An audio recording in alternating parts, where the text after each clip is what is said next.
Louvado seja nosso Senhor Jesus Cristo e nossa mãe. Meus filhos, todos os anos, em vários momentos, em várias situações, nós viemos para esta igreja de Nossa Senhora da Penha, com sua intercessão e sobre o olhar de São Sebastião.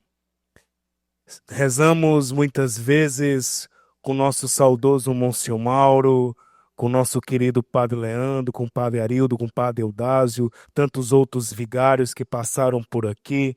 E nós vamos fazendo memória do Cônego Rosga, do Padre Pinto, do Monsenhor Abelardo e tantos outros padres que foram aparecendo nas nossas vidas e foram fazendo memória da graça de Deus pela intercessão dos santos, em especial de São Sebastião. E por muitas vezes nós cantávamos, ministério, nós cantávamos e continuamos cantando com fervor este hino que é tão caro aos nossos ouvidos. Com a mão sobre o seu coração, você canta todos juntos, com únicas preces, com um único coração. Marte Santo, te damos louvores. Ei, com seu braço. Grande Marte, São Sebastião. Pode ficar sentado, pode ficar sentado. E da morte afrontaste os horrores, e da glória reinar em Sião. Foi o quê? E na glória, e na glória, e nua glória reinar em Sião. Indo a glória reinar em Sião. Marte Santo, Marte Santo, hoje damos louvores. Cante. Grande Marte, Nas palmas. São Sebastião. E da morte afrontaste os horrores, e da glória reinar em Sião. E agora erguendo os braços. E da glória, e da glória, e a glória reinar em Sião.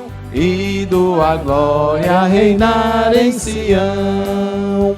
Viva São Sebastião! Viva! E por muitas vezes e em vários momentos nós cantamos esse hino, nós erguemos os nossos braços, nós glorificamos a Deus e glorificamos o Senhor quando nós dizíamos Viva São Sebastião. Ora, meus filhos, quando nós celebramos um santo e o nosso santo padroeiro, nós temos a possibilidade de com ele crescer na fé em Jesus, colocar toda a nossa verdadeira sabedoria. E qual é a verdadeira sabedoria, Padre? Que nos ensina a palavra de Deus? Ter o temor, o dom do temor a Deus, o respeito ao Senhor, um coração totalmente entregue a Ele. Por isso, celebrar um santo padroeiro é celebrar, sim, a possibilidade do evangelho encarnado, o tocar de Deus na humanidade, a possibilidade da santidade real e possível no nosso cotidiano e ter constantemente um fiel intercessor que conhece as nossas necessidades e vem ao nosso encontro. Sim, Jesus, na sua peregrinação, como nós bem escutamos no Santo Evangelho, indo de casa em casa, de aldeia em aldeia, mas também falando ao seu povo, chega à casa de Simão Pedro. A sua sogra, enferma, estava ali, abatida e sem forças. Mas na visita de Jesus, ao toque do Senhor, em outras palavras, no encontro com o Senhor, na libertação que Ele dava pela sua presença, pela sua autoridade, ela é restituída e se coloca a serviço. E colocando-se a serviço, serve a Deus nos irmãos. Sim, todas as vezes que nós permitimos a visita de Jesus, em todos os momentos que nós permitimos o toque dele nas nossas vidas. Padre, onde é que Jesus deve tocar na minha vida? Aí é com você e Deus. É na sua saúde, é na sua casa, é na sua família, mas é em especial na libertação do seu pecado que te rouba de Deus. É aonde Deus precisa te tocar para te libertar e te fazer uma pessoa mais feliz e abençoada. Sim, primeiramente, acolher a visita de Jesus. Segundo, permitir que ele toque aonde ele precisa tocar, precisa curar, precisa libertar, para que depois da cura, da visita do Senhor, você e eu, cada um de nós, nos levantemos e nos coloquemos à disposição de Deus no serviço e no cuidado dos irmãos e aqueles que são os mais pobres. Eis a grande graça de ser um cristão.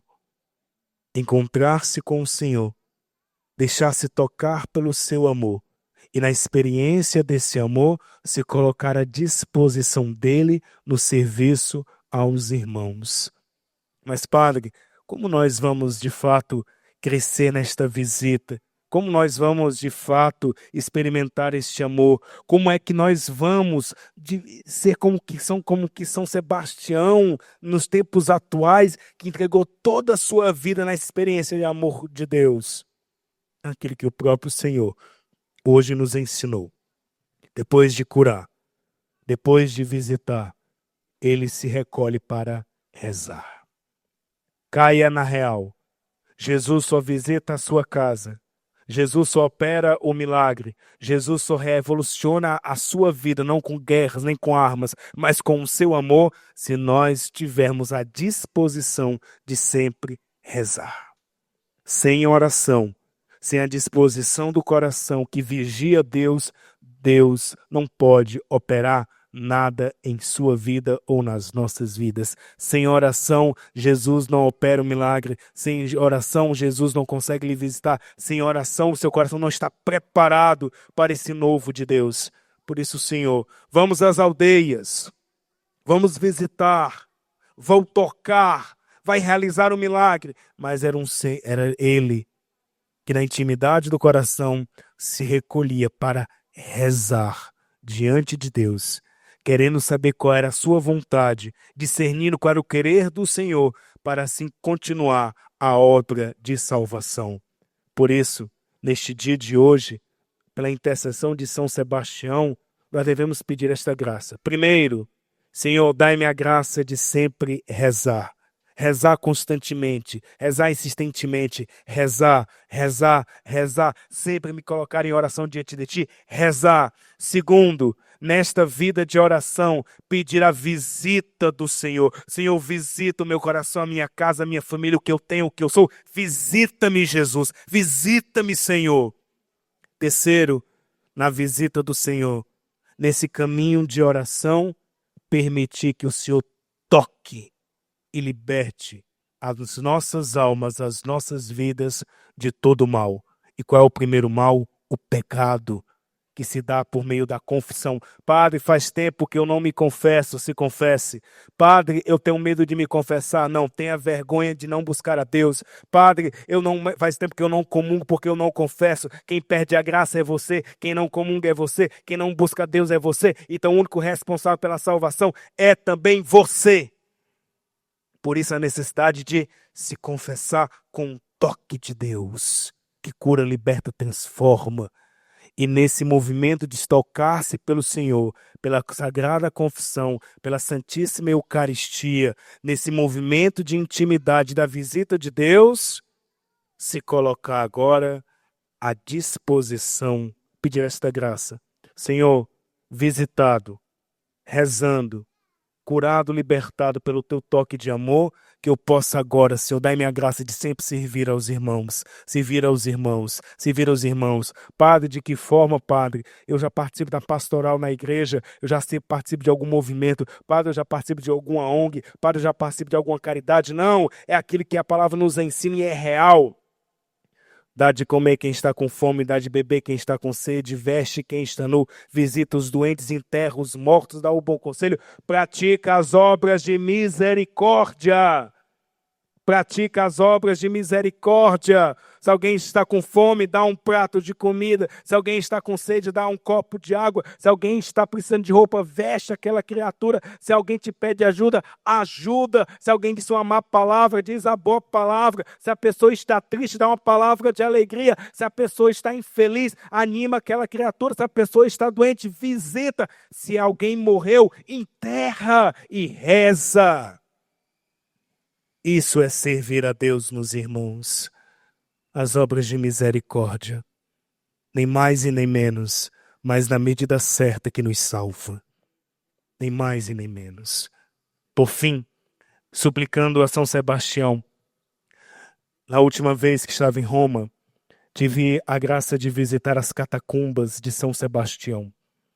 E quando adentrei a catacumba, onde está o túmulo de São Sebastião, falava com alguns que rezavam muito pelo meu povo de Maranguape, pois passei uma vida cantando, rezando, como nós fizemos no início da homilia, cantando, rezando a São Sebastião, e ver o túmulo dele, e ver a flecha e a coluna em que ele foi morto, a flecha que transpassou o seu corpo, e a coluna em que ele foi amarrado, é pedir uma graça especial e lembrar que Deus se utiliza de seres tão pequenos, tão frágeis, mas também que naquela fragilidade, naquela fraqueza, naquela situação em que ele se encontrava, Deus opera grandes coisas.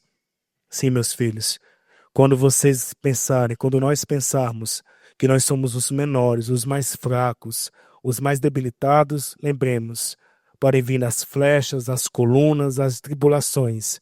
É nesse momento em que Deus se utiliza de nós, da nossa fraqueza, da nossa pequenez, para se tornar grande, nos fazer grandes e realizar a grandeza de Deus neste mundo. Que São Sebastião rogue por cada um de nós, para que na fraqueza do seu corpo que ele passou, a sua alma, a sua intercessão alcance a cada um de nós, para que aquilo que nós pedimos nesses 10 dias seja alcançado, para a glória de Deus, salvação das nossas almas. E que São Sebastião continue a interceder, como esse mártir santo, que roga e intercede pelo povo de Maranguape. E como dizia meu querido Monsenhor Mauro, é um santo forte, é um santo poderoso, é um santo fiel. Louvado seja nosso Senhor Jesus Cristo.